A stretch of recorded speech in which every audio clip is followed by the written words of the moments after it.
The silence of a phone that doesn't ring is heavier than any noise in the world. I sat in my car in the parking lot of a local steakhouse, the engine idling with a low, rhythmic hum that seemed to match the thumping in my chest. It was 7:30 p.m. on a Tuesday, my 30th birthday. I had dressed up, a charcoal blazer I'd bought specifically for tonight, and a watch my grandfather had left me. I looked like a man who was expecting a celebration. I looked like a man who mattered. But as I stared at the dark screen of my phone, the digital clock ticking towards 7:31, the reality began to settle in like a cold fog. No calls, no happy birthday texts in the family group chat, not even a low-effort gif from my mother. I am the reliable son, the one who remembers the anniversaries, the one who drives 4 hours round trip to fix my father's router, the one who co-signed my brother Julian's car loan 3 years ago because family helps family. I am the emergency contact, the logistical backbone, and the silent observer. And tonight, it seemed, I was also invisible. I pulled out of the parking lot, the steakhouse lights receding in my rearview mirror. I didn't go home. Instead, I drove toward my parents' house, a sprawling suburban colonial that always smelled faintly of expensive cedar polish and my mother's floral perfume. I told myself I was being dramatic. Maybe they were there. Maybe it was a surprise. My heart, foolish and hopeful, began to pick up speed. As I turned onto their street, I saw the cars. There were dozens of them. They were lined up along the curb, spilling over into the neighbors' lawns. Valet drivers in black vests were scurrying back and forth. A massive white marquee tent had been erected in the backyard, glowing from within like a grounded star. I could hear the muffled swell of a jazz quintet and the bright, sharp clinking of crystal hitting crystal. I parked 3 houses down, my hands gripping the leather steering wheel so hard the leather groaned. I walked toward the gate, my footsteps heavy on the pavement. I didn't go through the front door. I walked around the side, through the shadows of the hedges, until I could see into the tent. It wasn't a party for me. At the center of the crowd stood my brother, Julian. He was wearing a suit that probably cost more than my monthly mortgage payment. My father had his arm around Julian's shoulder, his face flushed with pride I had never seen directed at my own achievements. My mother was floating through the crowd, glowing, gesturing toward a large professional display board that featured architectural renderings. To Julian, my father's voice boomed over the microphone, cutting through the music. It's not every day a son makes his dreams a reality. We're proud to put our name and a little bit of our retirement behind this venture, to $10,000 well spent on a kickoff he'll never forget. The crowd roared. Julian beamed, soaking up the adoration like a plant in the sun. I stood in the dark, the cool night air biting at my neck. I looked down at my phone one last time. Still nothing. My 30th birthday wasn't a milestone. It wasn't even a footnote. It was a Tuesday they had completely cleared from the calendar to make room for Julian's latest vision. I felt something shift inside me then. It wasn't an explosion. It wasn't a hot flash of rage. It was a cold, quiet snapping, the sound of a final thread giving way. For 30 years, I had been the backup singer in the soundtrack of their lives. I was the one who stayed backstage to make sure the lights stayed on while they performed for each other. I turned away from the glow of the tent and walked back to my car. As I reached for the door handle, my phone finally buzzed. My heart gave one last pathetic twitch of hope. I swiped the screen. It was a text from my mother. "Hey Elias, we're having some trouble with the catering staff's payment app. Can you log into our account and see why the transfer is blocked? Also, Julian needs more ice. Can you swing by a gas station and drop some off at the side gate? Thanks, honey." No happy birthday, no wish you were here, just a tech support request and an order for ice. I stared at the message until the screen timed out. Then I did something I had never done in my entire life. I deleted the message. I blocked the family group chat, and I drove home in the silence, realizing that for the first time in 30 years, I was finally alone. And strangely, for the first time, I felt like I could breathe. The drive home felt like traversing a different planet. The familiar streetlights of my neighborhood, usually comforting sentinels of a quiet life, now looked like cold, indifferent eyes. I didn't turn on the radio. I didn't even turn on the lights when I walked through my front door. I just sat on the edge of my bed, the charcoal blazer still on, staring at the digital clock clock on my nightstand. 11:48 p.m. In 12 minutes, my 30th birthday would officially be over. It would pass into history as a non-event, a ghost of a day. My phone buzzed again, then again, 3 rapid-fire vibrations against the wood of the nightstand. I didn't have to look to know what they were. My mother was likely annoyed that the ice hadn't arrived. My father was probably wondering why the catering payment hadn't been cleared. In their world, my silence wasn't a sign of hurt. It was a technical glitch that needed to be fixed. I picked up the phone. My thumb hovered over the block button for my father, then my mother, then Julian. My heart hammered against my ribs, a frantic, panicked rhythm. You don't just block your parents, not in a family like ours where loyalty was the currency we used to pay for our existence. But then, I remembered the look on my father's face as he toasted Julian, that look of absolute, unburdened adoration.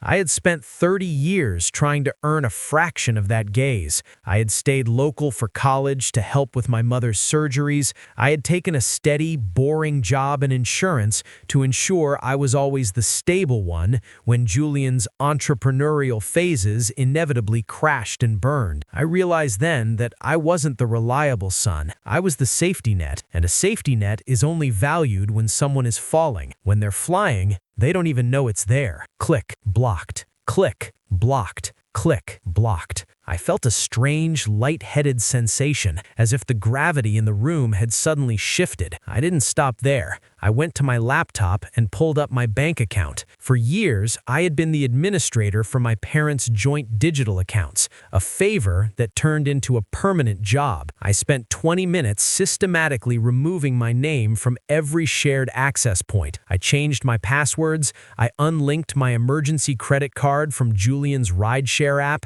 By 12:05 a.m., I was a ghost. The next morning, the world didn't end. I woke up at 6 a.m., made a pot of coffee, and watched the sunrise through the kitchen window. Usually, my mornings were punctuated by check-in texts from my mother, which were really just to-do lists disguised as affection. "Good morning, honey. Can you call the plumber for us? Dad's knee is acting up and he can't wait for them." Today, nothing. I went to work. I sat through meetings. I ate a sandwich at my desk. At 3 p.m., my desk phone rang. It was an unrecognized number. I let it go to voicemail. 10 minutes later, my office door swung open. It was my sister-in-law, Sarah, Julian's wife. She looked frantic, her expensive highlights slightly frizzed from the humidity. "Elias, thank God," she breathed, leaning against the doorframe. "Why isn't your cell working? I've been trying to call you for 2 hours." I didn't stand up. I didn't even smile. "My phone is fine, Sarah. I'm just busy. I'm at work." "Well, clearly," she said, her tone shifting into that familiar, condescending lilt. "Look, the caterers from last night are threatening to send Julian to collections because the payment didn't go through. Your mom said you were supposed to handle the portal, and Julian needs the keys to your truck this weekend. He's moving some equipment for the new office, and his car is too small." I looked at her, really looked at her. She didn't ask how my birthday was. She didn't even say hello. She was just holding out a hand, waiting for the service to begin. "I'm not handling the portal anymore," I said quietly, "and the truck isn't available." Sarah blinked, her mouth hanging open slightly. "What do you mean, not available? You're not using it. You have the sedan for work." "It's not available to Julian," I clarified. "And I'm busy, Sarah. I have a report due." "Elias, stop being difficult," she snapped, her patience evaporating. "Everyone is stressed out today. The party was a huge success, but the cleanup is a nightmare, and your mother is exhausted. Just fix the payment and bring the keys by tonight, okay? We're all meeting for leftovers at 7. "I won't be there," I said. "Fine, just drop the keys in the mailbox. See you later." She walked out, the click of her heels echoing down the hallway. I didn't fix the app. I didn't show up at 7 p.m. Instead, I went to a movie, alone. I bought a large popcorn and sat in the very back row watching a loud, mindless action film. For 2 hours, I didn't think about kidneys or loans or ice or the $10,000 party I wasn't invited to. But the silence was about to be broken, because when the reliable one stops being reliable, The perfect family begins to scream. The silence lasted exactly 48 hours. By Thursday evening, the storm had moved from my missed calls to my front porch. I was sitting in my living room with the lights dimmed, nursing a glass of lukewarm water when the pounding started. It wasn't a polite knock. It was the rhythmic, entitled thud of someone who had never been told no. I opened the door to find my father. His face was a map of irritation, his jaw set in that familiar way that usually signaled I'd forgotten to pick up his dry cleaning or failed to respond to an urgent email about his lawnmower. "Elias," he barked, stepping into the entryway without an invitation. "What is this? Sarah says you're playing games. The catering company is threatening a lawsuit. Julian's office equipment is sitting in a warehouse because he doesn't have a truck, and your mother has been in tears all afternoon because you won't answer her texts. Are you sick?" "I'm fine, Dad," I said, leaning against the wall. I didn't take his coat. I didn't offer him a seat. "Then what is this?" He waved his smartphone in my face. "I tried to log into the business portal this morning. Access denied. My password doesn't work. The recovery email has been changed. Explain yourself." "I unlinked my accounts," I said calmly. "I'm not the administrator anymore. You'll have to call the bank and set up your own credentials. It's your money, after all." My father stared at me as if I'd started speaking a foreign language. "I don't have time for calling the bank, Elias. You know I hate those automated menus. Just fix it, now. We have guests coming over for a follow-up dinner for Julian's investors, and I need that account cleared." "No," I said. The word hung in the air, heavy and solid. My father actually recoiled a step. "Excuse me?" I said, "No. I'm done being the IT department. I'm done being the logistics manager, and I'm definitely done being the invisible son." I stepped closer to him, my voice dropping to a low, dangerous murmur. "Tuesday was my 30th birthday, Dad. Do you remember what you did on Tuesday?" He paused. I could see the gears turning, the frantic search through his memory for a birthday card he never bought or a dinner he never scheduled. A flicker of shame crossed his eyes, just a flicker, before it was buried under a landslide of indignation. "We were busy, Elias. Julian's launch was a milestone for this family. $10,000, months of planning. You know how much pressure your brother has been under. We figured you'd understand. You're the stable one. You don't need the bells and whistles Julian does. We were going to do something for you this weekend." "The something was leftovers," I said. "A Tuesday night party for the golden boy and a Thursday night microwave session for the backup child? Is that the plan?" "Don't be petty," he snapped. "It's unbecoming. You're 30 years old, for God's sake. Stop acting like a jilted child. Now give me the password to the portal." I looked at my father, the man I had spent my entire adult life trying to protect from the consequences of his own technological illiteracy and emotional neglect. I saw the arrogance in his eyes, the absolute certainty that I would eventually fold because I always did. "I'm not giving you anything," I said. "And if Julian needs a truck, he can rent one, with the money he hasn't paid back on his car loan yet." "You're being vindictive," my father hissed, his face turning a dark shade of plum. "After everything we've done for you, we gave you a roof over your head and education, and I gave you 10 years of my life as a personal assistant.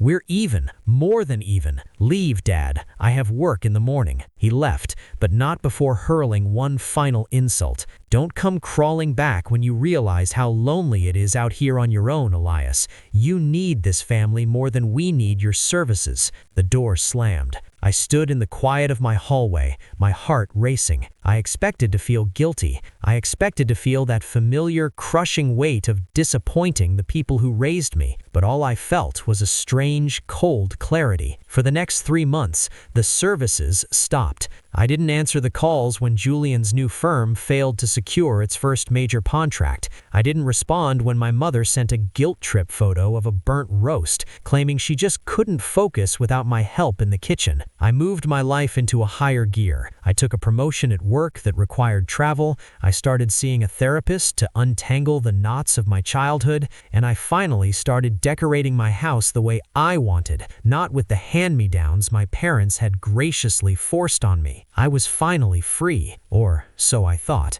Because in families like mine, the no isn't a period, it's just a comma. They don't accept your boundaries, they just wait for the stakes to get high enough that you'll feel forced to break them. The stakes changed on a rainy Tuesday in November, exactly 6 months after my forgotten birthday. My phone rang. It was an office number I didn't recognize, but the area code was from the city hospital. A cold prickle of dread climbed up my spine. Despite everything, the reliable son instinct died hard. I picked up. "Is this Elias Thorne?" a woman asked. She sounded tired, professional. "Yes, who is this?" "I'm calling from the surgical department at St. Jude's. Your father, Arthur Thorne, has been admitted. There's been a complication with his long-term renal issues. He's stable, but we need to discuss the next steps with the family's primary contact. Your name is listed as the first person to call." My breath caught. Is he okay? "He needs a transplant, Mr. Thorne, and he needs it sooner rather than later. The rest of your family is already here, but they said you're the one who handles the medical history and the insurance coordination."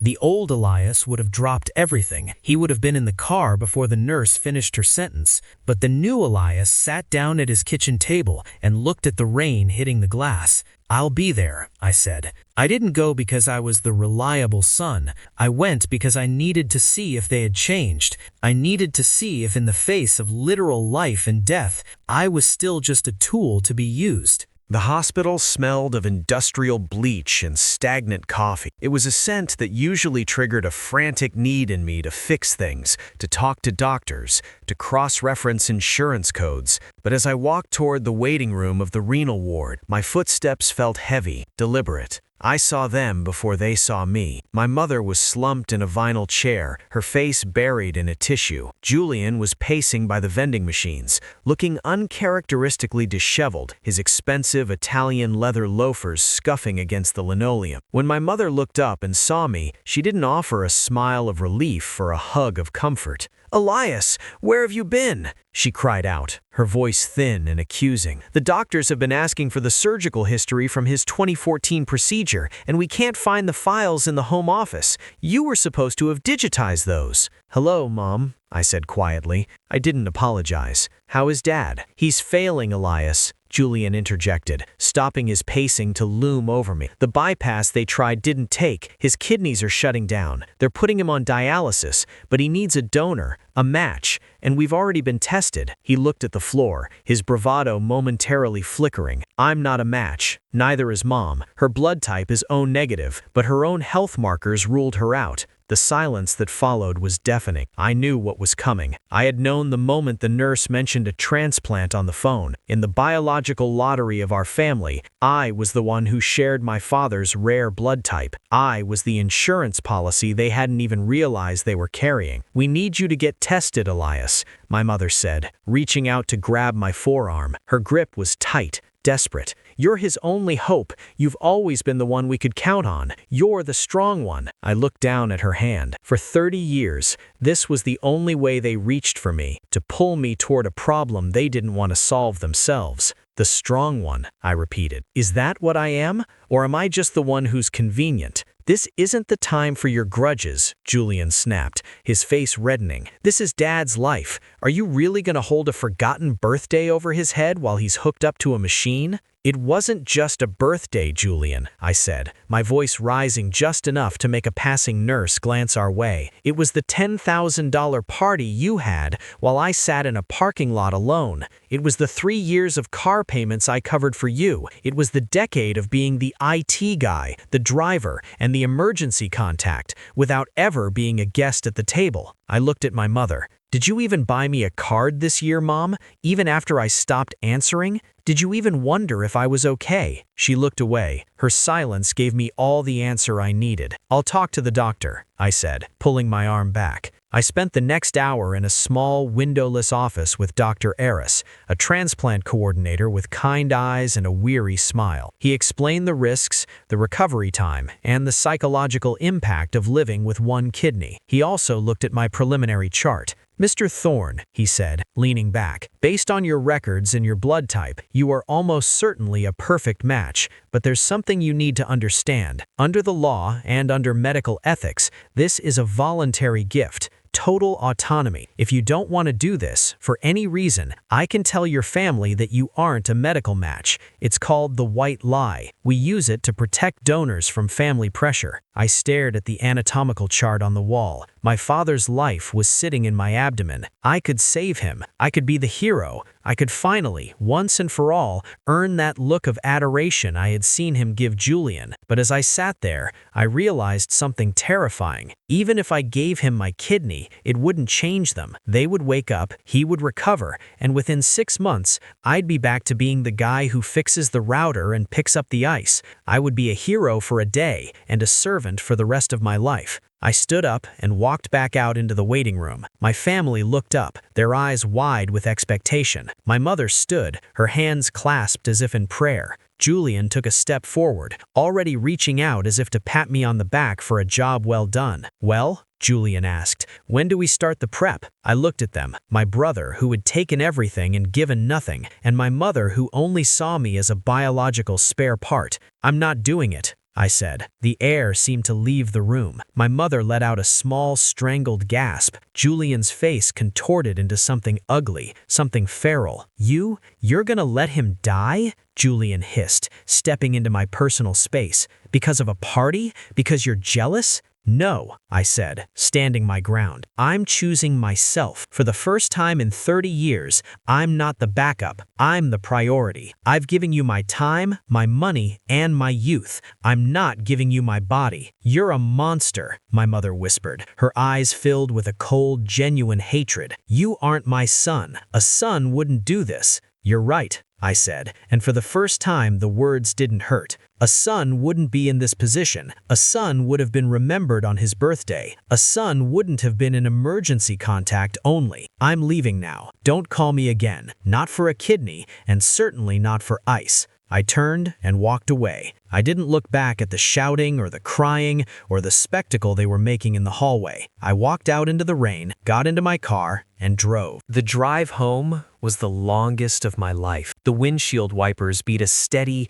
rhythmic cadence against the glass, and for the first time in 30 years, the silence didn't feel like a void I needed to fill with someone else's needs. It felt like a shield. My father didn't die. In the end, he didn't need my kidney to survive the month. The dialysis stabilized him, and because of his age and the resources he'd hoarded over a lifetime, he was placed on a high-priority transplant list. 3 months later, a deceased donor match was found. He had the surgery, he recovered, and he went right back to his colonial house with the cedar polish and the floral perfume. But I wasn't there to see it. I learned all of this through a cousin I still spoke to. For my immediate family, there was nothing but a scorched earth silence. I had been officially excommunicated. In their narrative, I was the villain, the cold-hearted son who stood by while his father suffered. They told the story to anyone who would listen, at the country club, at Julian's office, and over holiday dinners I was no longer invited to. For a while, that knowledge burned.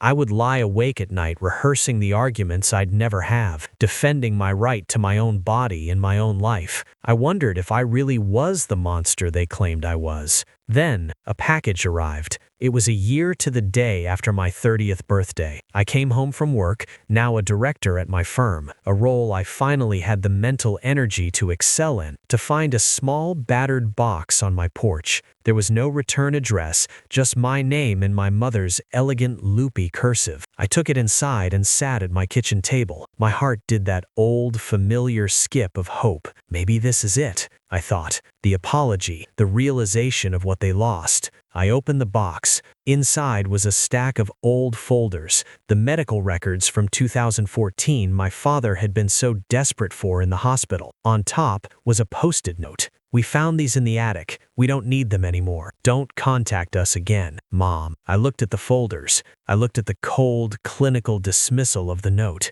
and suddenly I started to laugh. I laughed until my eyes watered, and then I kept laughing until the sound turned into a long, shaky breath of relief. They hadn't changed. Even after a brush with death, even after a year of silence, they were still the same people. If I had given that kidney, I wouldn't have bought their love. I would have only bought a lifetime of more tasks and favors. I would be recovering from major surgery right now, likely sitting at their table while they ignored me to talk about Julian's latest promotion. I took the folders and the note to the fireplace. I watched the edges curl and blacken, the medical history of a family that never really knew me, turning into ash and smoke. I'm 31 now. My birthday this year was different. I spent it with friends who know my middle name, who know how I take my coffee, and who didn't ask me to fix a single thing. We sat on the deck of a small cabin I'd rented in the mountains. There was no $10,000 marquee tent, no jazz quintet, just a cake, a few laughs, and the sound of the wind in the pines. As the sun went down, one of my friends leaned over and clinked his glass against mine. "To Elias," he said, "the man who finally showed up for himself." I realized then that being the reliable one isn't a curse, as long as the person you're being reliable for is you. I still have the watch my grandfather gave me. I wear it every day. It reminds me that time is the only thing we can never get back, and I refuse to spend another second of mine waiting for a seat at a table where I was never truly welcome. I am no longer the backup child. I am the main character of a life I actually enjoy living, and in the silence of my home, for the first time, I finally hear peace. Family is defined by more than just blood. It is defined by mutual respect and visibility. Being the reliable one is a virtue, but when it becomes a tool for your own exploitation, no is the most loving thing you can say to yourself. You are not an insurance policy for people who treat you like an afterthought. Have you ever been the fixer in a family that only called when they needed something? How did you find the strength to set your first boundary? Tell me your story in the comments.